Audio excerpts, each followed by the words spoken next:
नमस्कार, मी doctor Neeraj Adkar, robotic joint replacement आणि sports injury surgeon, Saishree Vitalife hospital Aundh येथे आम्ही गेले जवळपास 15 वर्ष इथं आम्ही कार्यरत आहोत. दररोजच्या ओपीडीला ऑस्टिओ आर्थरायटिस झाले, रुमॅटॉइड आर्थरायटिस झाले, संधिवात आपण ज्याला म्हणतो, सांध्याशी रिलेटेड सगळे व्याधी असतात, असे अगणित पेशंट आम्ही बघतो. आणि याच्यामध्ये आपल्या समाजामध्ये पेशंट्समध्ये आमच्या एवढे गैरसमज असतात सांधेदुखीबद्दल, सांध्याची झीज जी होते त्याच्याबद्दल, सांधे रोपणाबद्दल, जॉईंट रिप्लेसमेंट बद्दल.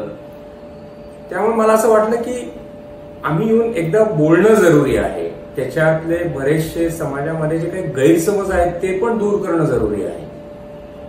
तर आज सगळ्यात कॉमन जो सांधा आहे ज्याच्यामध्ये झीज होते तो म्हणजे गुडघ्याचा सांधा. तो गुडघ्याचा सांधा जो आहे तर त्याच्यामध्ये आपण या मॉडेलच्या माध्यमातून बघतोय की ही गुडघ्याची वाटी, हे मांडीचं हाड, हे खालचं शिनबोन, तर ह्या 3 हाडांनी तो गुडघ्याचा सांधा बनलेला असतो. या मॉडेलमध्ये आपल्याला दिसतंय की बोनवरचा हा जो लेअर आहे ह्याला कार्टिलेज म्हणतात. तर कार्टिलेज जो आहे तो इंजिनमध्ये ऑइल किंवा लुब्रिकंट सारखं काम करतो. त्याचबरोबर या सांध्यामध्ये मेनिस्कस असतात किंवा ह्या लिगामेंट आहेत, असे विविध स्ट्रक्चर्स असतात गुडघ्याच्या सांध्यामध्ये. आणि ह्या सगळ्या स्ट्रक्चर जे आहेत हे जे काही आहेत आतमध्ये, गुडघ्याच्या आतमध्ये स्ट्रक्चर्स, तर त्यांनी गुडघ्याची जी संरचना आहे ती बऱ्यापैकी भक्कम होते. आपलं पूर्ण वजन त्याच्यावर पेरायची त्याच्यामध्ये कपॅसिटी येते आणि पूर्ण हालचाल आपल्याला त्याच्यात अचीव्ह करता येते. ज्यावेळेस गुडघ्याची झीज व्हायला लागते त्यावेळेस ह्या पर्टिक्युलरली ह्या कार्टिलेजमध्ये झीज होते. तर हे जे कार्टिलेज जे आहे ते इंजिनमध्ये ऑइल किंवा लुब्रिकंट सारखं काम करतं. आपल्या प्रत्येक शरीराच्या प्रत्येक सांध्यामध्ये, म्हणजे आता हा अगदी बोटाचा जरी सांधा आहे तर त्याच्यात बोनचा शेवटचा जो पोर्शन आहे तो कार्टिलेजनी कव्हर असतो. कार्टिलेज मगाशी मी बोललो तसं की लुब्रिकंट सारखं काम करतं. पण कार्टिलेज हा एक स्ट्रक्चर आहे की ज्याला रक्तपुरवठा नाही, त्यामुळे एकदा निघून गेलं की ते नवीन तयार होत नाही.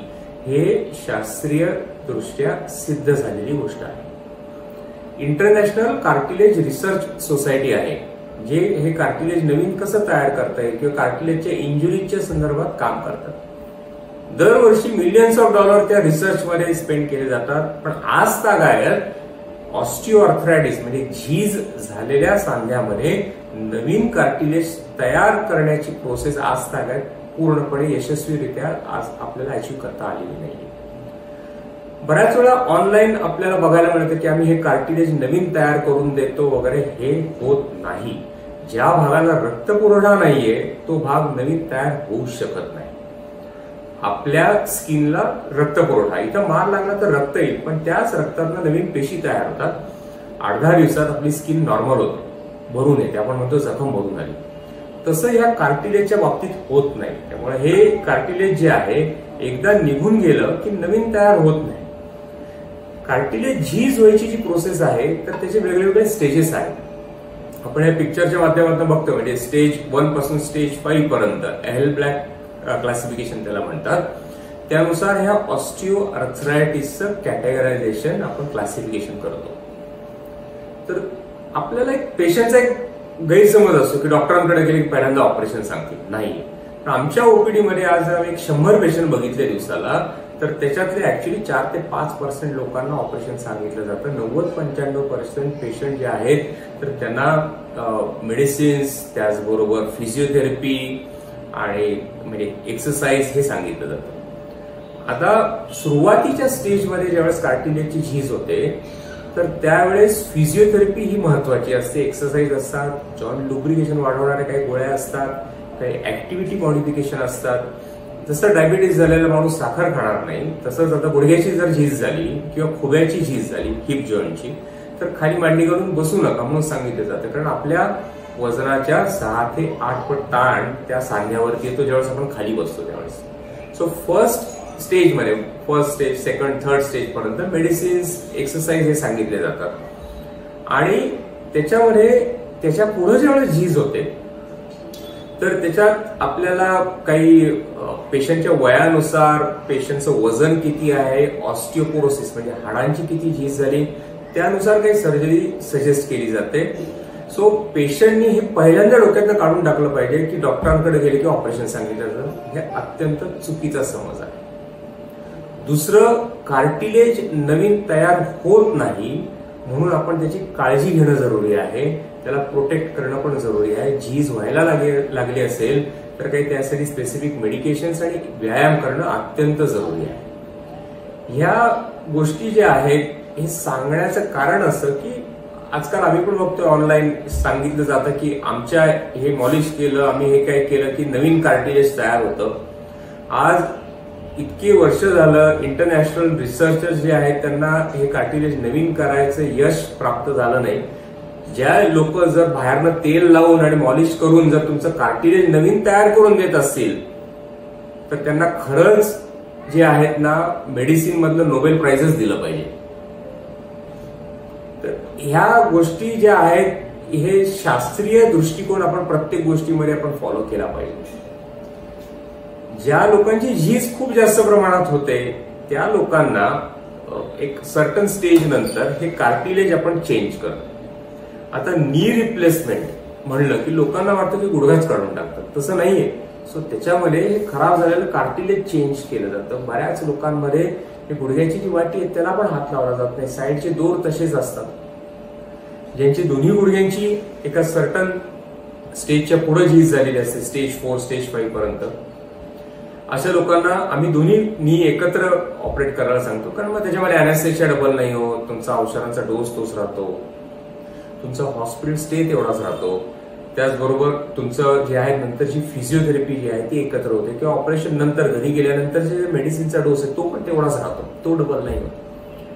तर जे जरुरी आहे, ज्याची गरज आहे, तुमचा आर्थरायटिस कुठल्या स्टेजमध्ये आहे हे तुम्ही तुमच्या डॉक्टरांकडून डिफाईन करून घ्या. प्रत्येक स्टेजसाठी ट्रीटमेंट रिकमेंडेड आहे.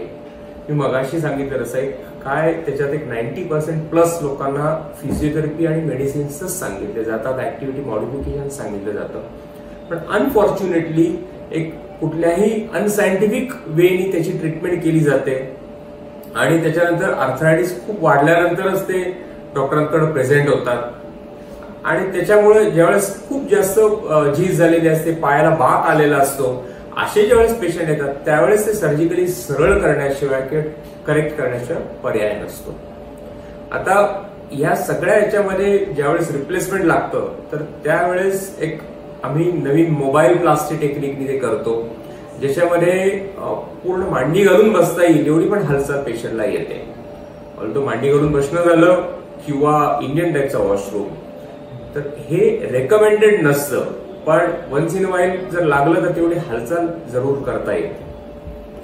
तर ह्या मगाशी सांगितल्याप्रमाणे प्रत्येक ह्याचा एक व्यवस्थित अप्रोच आपण ठेवून, सायंटिफिक अप्रोच ठेवून जर केलं तर आपल्याला त्रास पण कमी होतो, आपल्याला नॉन सर्जिकली पण त्या जे आहेत झीज झाली आहे किंवा ऑस्टिओआर्थरायटिस किंवा बाकीचे आजार ट्रीट करता येतात.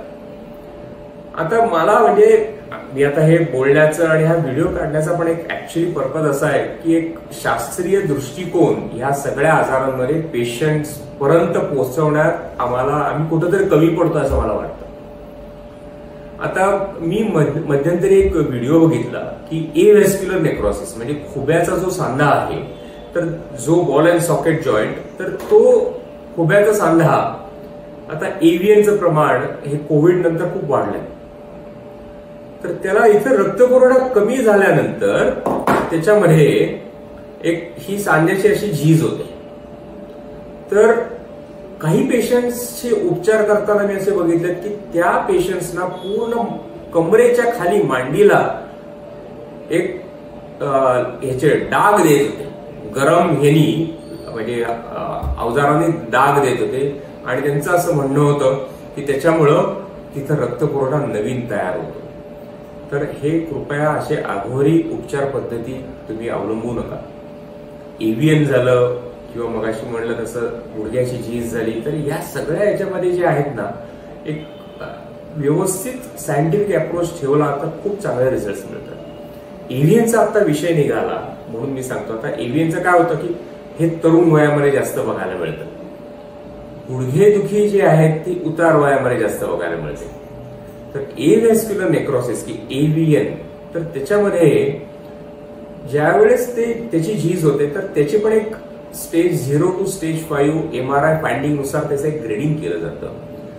पहिले स्टेज 1, स्टेज 2, स्टेज 3 पर्यंत काही मेडिसिन्स आहेत किंवा त्याला कोर डिकम्प्रेशन असं म्हणतात आणि त्याच्यामध्ये बोन मॅरो ऍस्पिरेट कॉन्सन्ट्रेट म्हणजे पेशंटचाच बोन मॅरो काढून त्याच्यामध्ये त्या जिथं रक्तपुरवठा होत नाही तिथं आम्ही इंजेक्ट करतो. आता काही लोक त्याला स्टेम सेल म्हणतात, which is again a misnomer.